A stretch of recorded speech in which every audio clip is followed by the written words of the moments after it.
You're listening to Errol Parker and Clancy Overall, editors of the Batuta Advocate on Desert Rock FM.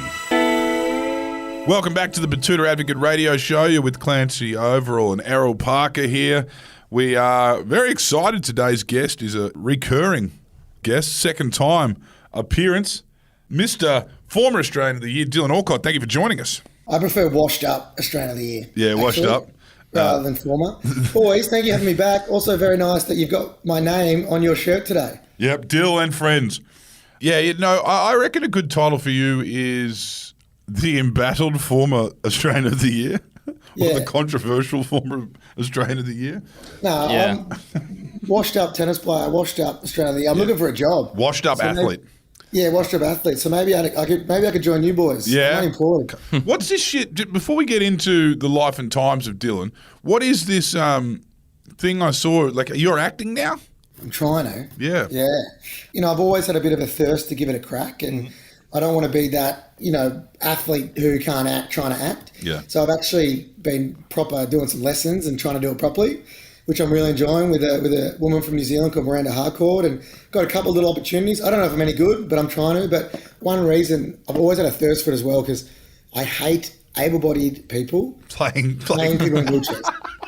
Because I can't do the opposite. I can understand. I can't get up and stand up. I know. Yeah, I want to give it a crack. Yeah, you see, I mean, very rarely will you see an actor that good that they can do it right. Like, I think a young Leo probably gets good raps for eating Gilbert Grape. Yeah, and then there was Warnie and Kath and Kim. That's it's a tried path. Yeah, exactly. It works. It works, yeah. If you can get it right. Let's hope we all go to the Oscars. If I go to the Oscars, you boys can come. Is Yeah, that a deal? please. Yeah. Now, Dill, what's going on? Ability Fest, I want to talk about this. Last time we spoke, you were very much still an athlete. We were talking about how you prepare for a fucking tennis match. You weren't just an athlete at that point. You were also a radio announcer. You were very much a media identity, but you were still very much an athlete. The Victorian version of Wally Lewis. Yeah, So, you were. You were nice. reading the weather, playing sport. Now you're not that. You've pulled the pin. Can I just say that was such a graceful retirement, Thank you, mate. saying it's time for me to hand over the torch. I think you effectively said that, no one wants to chase a good time. And there's plenty of people to come through underneath me. It became clear then that you were onto bigger and better things. And we get that. We interviewed Matty Rogers about this, and he said the key to being an athlete for him was knowing that your best years are ahead of you. And did you feel that the moment you kind of rolled off? I did, mate, yeah. And look, it's a product of working your ass off. Yep. So, when I was a Paralympian, disabled athletes didn't make shit. Yeah. No one knew anything about us and that. And so I went to uni and started forging a bit of a way in media just to, get a job and things like that. And then I realised that I really enjoyed it. But to be honest, the main reason why I'm doing what I'm doing now is not me. It's everybody else. Like the way that our country, people have changed their own perception of disability to provide those opportunities. Even think about remember when the three of us spoke last time? It was like, I was like begging to come on the podcast. It was like massive, you know what I mean? Like huge in the sense that there wasn't that many disability voices out there, and there need to be more. And the reason I'm doing it now is all the people with disability that came before me, so I can do it. But it just feels normal now, doesn't it? Yeah. When you turn on TV and you see representation, it feels a lot more normal, and that's pretty cool. And mate, I just get up every day and ask myself, how can I live out my purpose? My purpose is to change perceptions so people with disability can live the lives they deserve to live. I'll ask you, do I need to win one more Australian Open to do that? No. Probably not. That's why I stopped, and I have not hit one tennis ball since that day. Zero. Could not pay me enough. So, I'm enjoying it, boys. I really am. And I'm just, we'll get into it, but all the other stuff that we're doing now, I'm loving it, mate. And, I don't think I'll be making a comeback in a third sport, put it that way. Yeah. I mean, personally, aside from everything you've done and everything you're doing now, and we can talk about Ability Fest in a second and all the other work, the good work you're doing around the country, just, as Dylan Alcott, you made sure that there were certain places that you were the first person in a wheelchair to visit. I'm even thinking, were you the first bloke in a wheelchair and Revolver? I reckon there was people before me, Yeah. but I definitely am the first person to get the staircase named after. Yeah.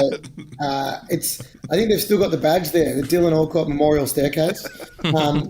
But, that's also why we did a Ability Fest. The reason that I have been able to do so many different things that might not have been accessible or inclusive is because I had bloody awesome mates, ripping mates. And the three of us have been to festivals before, right, together. Mm-hmm. And, I know you guys don't like getting a G up, but do you remember how much you had to help me around? You literally were holding my hands, pulling me up hills and things like that. And without that support, man, I'm not going there, right?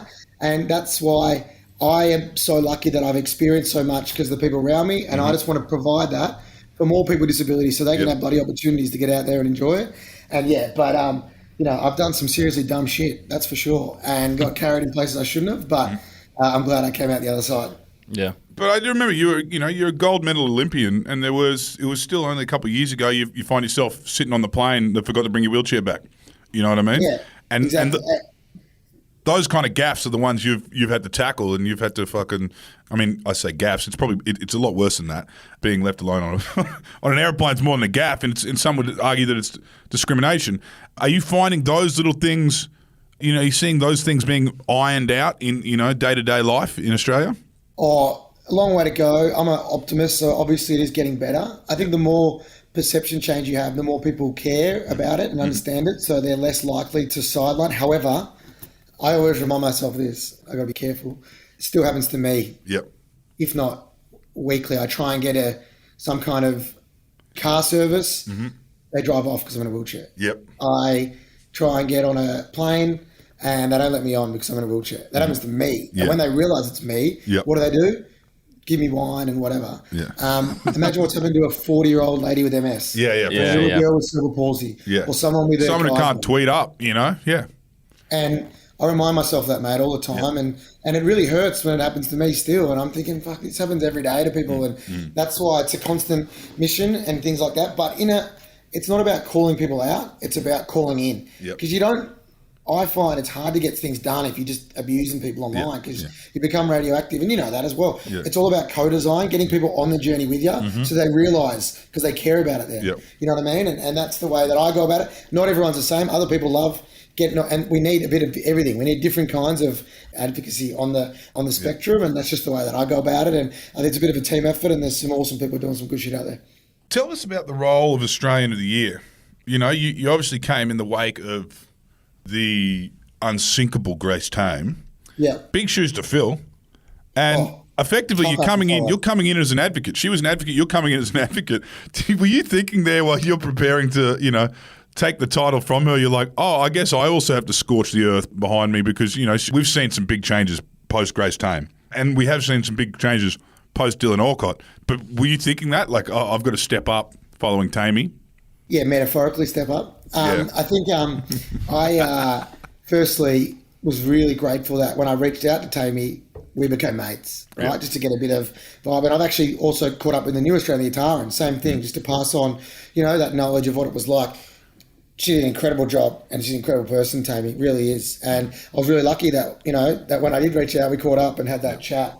We went about it in different ways of trying to get our point across. And I had no idea what I was doing. Yep. I still didn't know what I did. Like I was just trying to be myself. And it was a good, lesson that I learned is there must be a bloody reason that you got it, right? Yep. And I had real imposter syndrome because I was like, what the fuck? How did I win this? Like, I'm not like, I was up against Paddy Mills. Yeah. I'm like, he's one of my heroes. Yeah. And I was like, Paddy Mills is going to win. And then I got to the Australian of the Year Awards and I saw one of the best looking ramps I've ever seen in my life. And I went, Paddy Mills doesn't need that. Yeah. Better log on to Sportsbet now, mate. In the off season, maybe. If he's getting his hammies done. Yeah, unless he's done his hammy over in Brooklyn. Yeah. So what I did realise is I was just going to go about it in my own way. And my way is just being myself, right? Talking about things that I'm passionate about, trying to do my best. And you know what? I had no idea if I was going to get things done or not. All I could do is just do my best and have a crack. I think the biggest change in a positive way was every single person that I walked past in the street stopped and said congratulations. Yep. And that's not an exaggeration. Everyone. Yeah. It was so humbling and incredible. But that also came with everybody had an opinion of what you were doing. So that's right. I'm really lucky that I came from a sporting place where, and you guys know this, you get abused on Twitter every day. And it's, it hurts originally, but then you just laugh and you're like, I don't know these people, whatever. They can call me a cripple or whatever they want to say and go for it. But it's the type of stuff that if they saw you at the pub, they wouldn't look at you. They wouldn't say. Exactly right. Yeah. And if they did, that's ballsy, and I'd be like, "Hey, you must hate me. Let's have a chat." That's visceral hate. Jeez, I better listen to this bloke. What have I done? I Sorry, promise you, I'm not a bad bloke. Let's have a beer. You know what I mean? But that was probably the biggest. And it's I said the same thing to the New Australia. Just there's going to be a lot of noise. Just do the best that you can. And I think it's also important not to, sounds counterintuitive, but not try too hard. Yeah. Right. Yeah. Just you don't have to go out there and like. I didn't wake up and go, how am I going to be Australian of the Year every day? I just got up there and was, I'm going to be myself. What I didn't account for was I spent 245 days on airplanes, which is a lot. Yeah. And it was awesome, and I'm so grateful for it, but I did run out of juice at the end. Yep.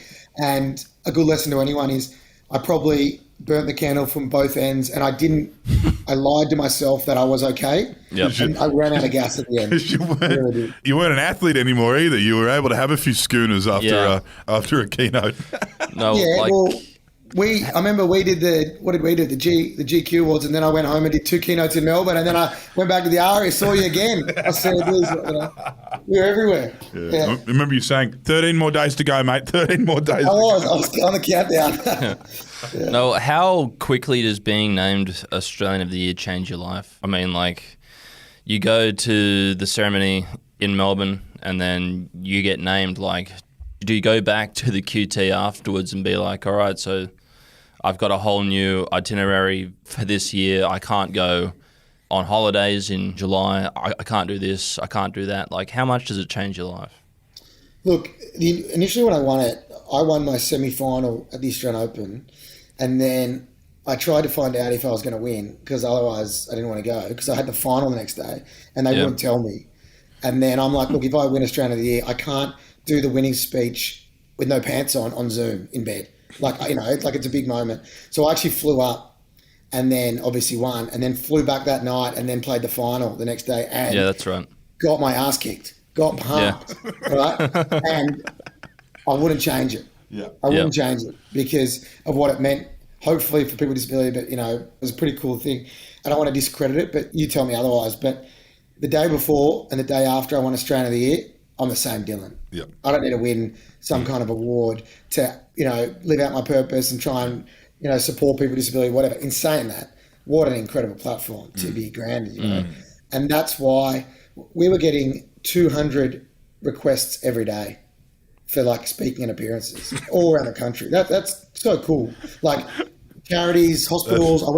I went on country with some traditional owners and met people with disability from Indigenous communities who do not get enough support, right? They get nothing. And I was like, why have I not been here? I'm a dickhead. I need to do more. And so many opportunities opened up and I've got so much more to do in so many places. But it's an award, not a role. You don't have to do anything. Yeah. But that's crap because a lot of things come, and I just tried to make the most of it any way that I can. And I still don't know if I did a good job, but all I did was just try and do my best around, education and employment and in representation and you need people to support you, and that's why I fucking love you too, because you've supported me back in heydays when, to be honest, all of us were nobodies really, weren't we? Remember? Yep. Remember you had 50,000 followers on these guys are funny on Instagram. Yeah. And then we started doing this stuff and it's pretty cool to reflect, but it's definitely a team effort to get there.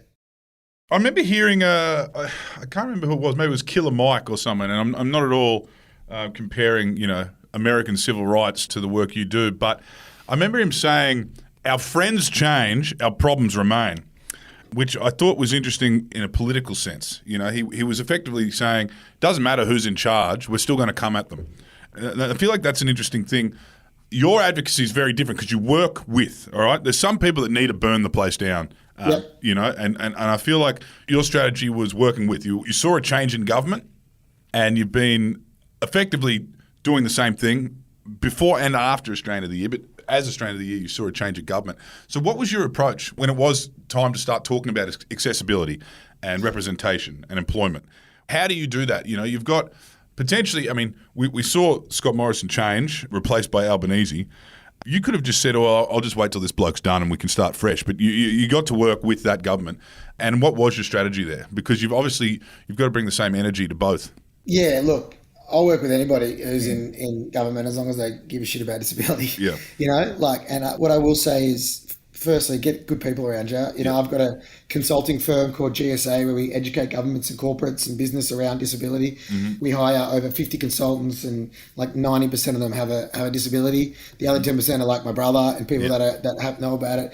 But because people always say to me, I'll give you an example, like, I want to make my supermarket, whatever, more accessible for people that are neurodiverse. So like with autism and that, what do I do? And I said, don't ask me. That's what you should do. Yeah. Ask someone who is, right? Because lived experience is key. And I don't have lived experience of being neurodiverse. I've just got my lived experience. So having good people to get around you is so important. But all I do every day is try and make disability cool, sexy, innovative, productive, use different terms to make people want to care about it, right? And I was just lucky that, we came up with some good ideas that people wanted to get behind, whether it's, our new jobs platform, The Field, where people with disability can match with inclusive employers. We did a review around the NDIS where we worked with like 2,000 different stakeholders and did it in a different way because everyone always shit cans NDIS. Yeah. The first half of our report was talking about how awesome it is. Yep. Like, for example, kids who are 6 years and under who have been on the NDS for more than 4 years have 2.5 times more friends than kids who aren't. Yep. Yeah. Did you know that? No. I didn't know that. Huge stat. You never hear about that. See how it's a different way of doing it? And then people will be like, oh, that's kind of good. And people do an incredible job in the space. We're just trying to do it in our way and things like that. But also, I think you've got to also back yourself and understand that no matter who you are, no matter if you're the host of Batuta, me, Prime Minister, we're all just people, Yep. And you can literally call on anybody, and if you've got a good idea and come from a good place, just go, I need your support here. And people will back you. And you know what? They might not. Good on them. But you've at least got to put yourself out there and have a crack. And I think the most important thing is being a good person first. Way more important than being a good Australian of the Year, good advocate, whatever. And I think if you are that, you tend to gravitate towards people, and I'm just trying to do the best, that I can do. Now, we're here talking to Mr. Frankston Lyon himself. Don't tell Ellie that. Do not tell Ellie. I remember hearing a fierce debate about that one night, late night in fucking Brunswick somewhere. But you're from Melbourne, right? And one thing I will say about Melbourne as a Queenslander is one thing I love about Melbourne is getting around. Able-bodied, of course, but I can get anywhere in that city. Have you found that you're living in one of the more accessible cities in Australia? I mean, Sydney doesn't have that. Sydney's a harbour city, man. Like Sydney, you've got bridges full of traffic everywhere. And Brisbane certainly does not have it. And Brisbane's a river city where you've got these bends and shit. They've never, admittedly, a few more walkable bridges in Brisbane. But, Melbourne is a grid and it's a great place to live, whether you're... and it's flat. And it's flat. Is that the vibe down there? Do you find it's easier doing your work down there? Yeah, before I talk about Melbourne, I go to Sydney quite a bit. I stay in Surrey Hills at the Ace. I was going that bad up Favreau Street. An 80-year-old lady pushing a trolley asked if I needed help. That's how much I was struggling. And I was like, am I that unfit at the moment? What I will say is my family's all from Sydney, and they actually moved to Melbourne a couple of months before I was born. I was born with a tumour. I was born really sick, so all my doctors were here. So we ended up staying in Melbourne, and I'm very glad they did because I love it. It is a beautiful city. You're so funny. Yes, it is you're right, it's flat, it's accessible. Obviously, every place has got some work to do. But it really has tried to make tram stops, trains, all that kind of stuff accessible. But there's two different things. Accessibility is one thing, which is the hardware, ramps, elevators, whatever. What it does well is the software, which is inclusion. Unconscious bias, discriminate, right? But what I feel like it is a city that is very, very welcoming to people compared to some other cities potentially. Look, all the cities in Australia are great. Go overseas, it's very, very different, right? And I feel lucky to be from Australia. But man, I love Victoria. I love Melbourne. Obviously, it's the home of Ability Fest. And you know what? I don't mind a few cold months where I can wear a jacket. Right? I don't want to wear T-shirt and shorts all year. Right? I get it. It makes up for it in summer with the heat. But tell me, Ability Fest, where is the venue this year? Yeah, it's at Burrong Mar, mate. So we're very lucky that we've got it smack bang in the city. If you don't know what Ability Fest is, it's a music festival just like any other, like Beyond the Valley, like Splendor, like Coachella. We just have some added accessibility features so people with disability can come with their able-bodied mates and just have a good time. Things like platforms, pathways, Auslan on stage, Yep. a sensory room for those neurodiverse if they've got to recharge, Yep. a guide dog relief area. You know, we try to think of absolutely everything, and it's our fourth one, mate. We've raised over $1 million, and it's probably the thing I'm most proud of in our lives, what we've done at the foundation, just to give that experience to people who might not normally have it in a normal, cool way, and then influence other people to get involved with other festivals and stuff like that. And mate, the fact that, you know, Visit Vic in Melbourne's backed us again to do it is pretty awesome, especially coming out of what's been a pretty crappy time for the industry. Yeah, I mean, one thing that is true right now, Melbourne's back. You got the Comedy Festival at the start. You got the Grand Prix. You've got Ability Fest, and you know it's distant memories. As you know, as we said, pretty crappy time, particularly for musicians. So not only are you giving everyone an opportunity who might not have been to a music festival before or never been to a music festival that was very easy to get around, but you're also bringing live music back. Who have you got? Who have you got on stage at Ability Fest 2023? Well, rumour is you two are going to be in town, so I don't know. We'll see what happens there. But, mate, we're excited. We've got big acts like Hilltop's playing. We've got Sample the Great. We've got Broods. We've got Shouse. We've got Meg Mac. But how cool is this? The last year's, so we have acts with disability as well. Yep. And all the money raised goes to the very craply named Dylan Alcott Foundation. We can't change it now. And last year on stage, we gave a young kid called Cooper Smith, DJ Cooper Smith, a grant. We gave him a full DJ setup and some lessons, right? Mm-hmm. He's been getting some support from guys like Benson, The Journey, and what is a Peking Duck get around him now as well. And he has played every day on that kit. And as a result, he's playing the main stage this year. All right. Wow, how cool is that? That's great. But, like, every single dollar raised at Ability Fest goes to the foundation. And, please buy a ticket. Even if you can't make it, buy a ticket because it's going to a good home. But the reason we started the foundation is, when I was a kid, I wanted to play sport. And my brother, Zach, legend, you boys have met him, and he played sport as well. He got a $100 pair of footy boots. He started playing. I needed a $7,000 wheelchair just to even try. Yep. And if you don't get that, you can't do it, right? And that, as a result, indirectly alienates you as a person with disability because you just can't get involved. Yep. And we want to eliminate those barriers through education, uni and TAFE scholarships, through employment opportunities. We pay for people's startups. We buy them equipment. We try and do whatever we can. And we're just trying to do our bit to support and whatever it is. But the reason you should come to Ability Fest, it's just a fucking cool day. It's a great day. It's going to be fun. I checked the weather. It's going to be primo. I know. I looked at the 14-day forecast. We're on, baby. It's funny you talk about how as Australian of the Year, you were burning the candle, but I think things are on the up and up. Not only for Dylan Alcott, but for Melbourne. I cannot imagine how flat out you're going to be over the next couple of weeks. But it sounds like you certainly haven't blown out. You've done well. You've kept your fitness up, mate. That's key. I just went for a run. I call it a run, by the way. I'm not good. I know I can't, but that's what I call it. And, man, I didn't. I let myself go. And it was a good lesson because I trained for 14 years every day. And then I was like, I'm just going to let myself go. Like, this is fun. Yeah. And then I was like, what's wrong with me? What's wrong with me?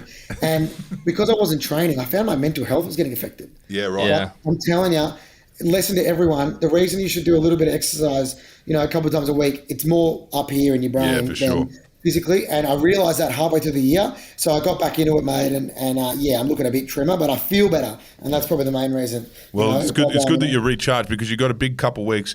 Ability Fest. And then are you going to get down there to the Grand Prix? Mate, I'm going to be hanging on the back of Max Verstappen's car. That's what I'm going to do. A sidecar. I'm going to be like a sidecar. Mate, it's one of my favourite events. I'll be there. Yeah, Melbourne's killing it, mate. So make sure everyone gets down. It's a massive month, and I know you boys will be in town. So when you call me, I'm going to screen you. What was the pub you took us to? Yeah, no. So for all those people who are listening at home, the last time we had Dylan on the podcast, we recorded it out at Adam Briggs's studio out on the west side somewhere. And at the end of it, Dylan was like, oh, do you want to go into town and have a couple of beers? We're like, oh, that sounds great. So we go out to Dylan's car and he drives us into the city to this lovely pub. And we just had these beers, and there were people there who were like, what the fuck is going on? Why are these three people in this pub at 11:30 in the morning on a Thursday having some cold pints? it was locals only, remember? And they were like, who are these dudes? Get them out of here. Like, these guys are suck. And we were like, g'day guys. Yeah. 11 in the morning truly is locals only. Yeah. But you can do that in Melbourne, mate. It's an international city. It's a 24-hour city. That's it. Well, mate, thanks for jumping on. Good to hear from you. And it's great to catch up on all the good work you're doing. But, yeah, obviously we'll have to blow out down there. I know you boys like talking to other people, but let me say it. Very proud of you both. You're killing it. Oh, thanks, mate. We're very proud of you too. I mean, the raps have only kept coming for Dylan Alcott. Did I see a cheeky little 1 milli on Insta? Ooh, We hit the 1 mil. Yeah. I like that. If only you got $1 per follower. But for all the people out there, you don't. You definitely don't. Nah, boys, proud of you, and you've always supported me and my missions. Look forward to it, and I'll see you. Well, you've been easy to support, Dill. What do we call it? Dual code Paralympic gold medalist and Australian of the Year. And now I guess you're moving into Gadinsky areas with these with Ability Fest. That's it, yeah. I just got to get Ed Sheeran there so I get 100,000. And then I'm sorted. Hey, check out Ability Fest website. Tickets still available. Can't wait to see you all there. Beauty. See you, man. See you, boys. Love ya. Thanks, Dill.